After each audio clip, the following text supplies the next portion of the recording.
கண்ணே உன்னை என் கண்ணில் வைத்து இமைகள் எனும் கதவுகள் அடைப்பேன்.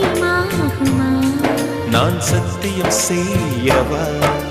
தொடு தொடுவெனவே வானவில் என்னை தூரத்தில் அழைக்கின்ற நேரம்.